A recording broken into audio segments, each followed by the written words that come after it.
ದಕ್ಷಿಣ ಪದವೀಧರ ಕ್ಷೇತ್ರದ ಚುನಾವಣೆಯಲ್ಲಿ ಕಾಂಗ್ರೆಸ್ ಅಭ್ಯರ್ಥಿಯಾಗಿ ಸ್ಪರ್ಧಿಸಿರುವ ಮಧು ಜಿ ಮಾದೇಗೌಡ ಅವರನ್ನ ಆಲೂರು, ಕಟ್ಟಾಯ, ಸಕಲೇಶಪುರ ವಿಧಾನಸಭಾ ಪದವೀಧರ ಮತ ಬಾಂಧವರು ಕಾಂಗ್ರೆಸ್ ಪಕ್ಷದ ಅಭ್ಯರ್ಥಿಯನ್ನ ಬೆಂಬಲಿಸುವಂತೆ ಜಿಲ್ಲಾ ಕಾಂಗ್ರೆಸ್ ಮುಖಂಡ, ತಾಲೂಕು ಕಾಂಗ್ರೆಸ್ ಸಮಿತಿಯ ಮಾಜಿ ಅಧ್ಯಕ್ಷ ಹೊನ್ನವಳ್ಳಿ ಗಣೇಶ್ ಅವರು ಮನವಿಯನ್ನ ಮಾಡಿದರು.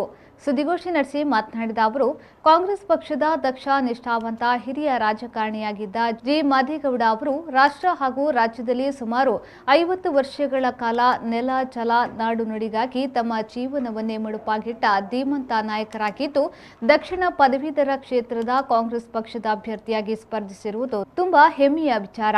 ಅಭ್ಯರ್ಥಿಯಾಗಿರುವ ಮಧು ಜಿ ಮಾದೇಗೌಡ ಅವರಿಗೆ ಮತ ನೀಡಿ ಆಯ್ಕೆ ಮಾಡಿದಲ್ಲಿ ಪದವೀಧರ ಶಿಕ್ಷಕರ ಸಮಸ್ಯೆಗಳಿಗೆ ಧ್ವನಿಯಾಗುವವರು ಎಂದರು. ಕಾಂಗ್ರೆಸ್ ಪಕ್ಷದ ಅಭ್ಯರ್ಥಿ ಯಾರು ಅಂತ ಈಗ ಯಾರು ಹೇಳೋಕ್ಕಾಗಲ್ಲ.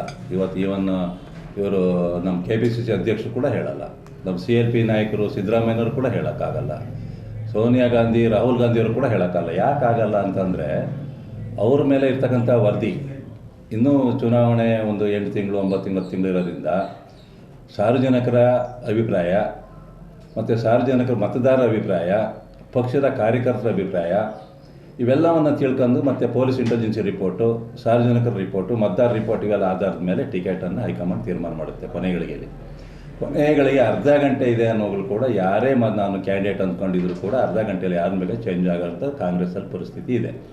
ಕಾಂಗ್ರೆಸ್ನವ್ರು ಸುಲಭವಾಗಿಲ್ಲ, ಬೇರೆ ಕಾಂಗ್ರೆಸ್ಸಲ್ಲಿ ಯಾವುದೇ ಜಾತಿ ಇಲ್ಲ, ಯಾವುದೇ ಇಂಪ್ಲೆನ್ಸ್ ಈಗೆಲ್ಲ ಅಷ್ಟು ಇದಿಲ್ಲ.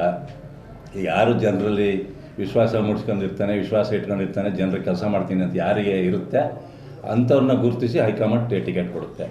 ಪುಷ್ಪಾ ಅಮರನಾಥ್ ಅವ್ರ ಬಗ್ಗೆ ಹೇಳೋದಾದ್ರೆ, ಪುಷ್ಪಾ ಅಮರನಾಥ್ ಅವರು ಈ ರಾಜ್ಯದ ಮಹಿಳಾ ಕಾಂಗ್ರೆಸ್ ಅಧ್ಯಕ್ಷರು. ಒಂದೇ ಕ್ಷೇತ್ರದಲ್ಲಿ ಅವರು ಬಂದು ಕೂತ್ಕೊಂಡು ಇಲ್ಲೇ ಬಂದು ಕಾಲ ಕಳೆಯೋಕ್ಕೆ ಆಗೋದಿಲ್ಲ.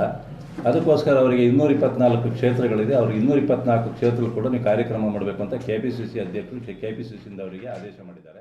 ಸುದ್ದಿಗೋಷ್ಠಿಯಲ್ಲಿ ಜಿಲ್ಲಾ ಕಾಂಗ್ರೆಸ್ ಮುಖಂಡ, ತಾಲೂಕು ಕಾಂಗ್ರೆಸ್ ಮಾಜಿ ಅಧ್ಯಕ್ಷ ಹೊನ್ನವಳ್ಳಿ ಗಣೇಶ್, ಜಿಲ್ಲಾ ಕಾಂಗ್ರೆಸ್ ಅಲ್ಪಸಂಖ್ಯಾತ ಘಟಕದ ಉಪಾಧ್ಯಕ್ಷ ಸರ್ವರ್ ಪಾಷಾ, ತಾಲೂಕು ಪರಿಶಿಷ್ಟ ಜಾತಿ ಪಂಗಡ ಘಟಕದ ಅಧ್ಯಕ್ಷ ರವಿ ಕಾರಜವಳ್ಳಿ ಸೇರಿದಂತೆ ಮೊದಲಾದವರು ಹಾಜರಿದ್ದರು.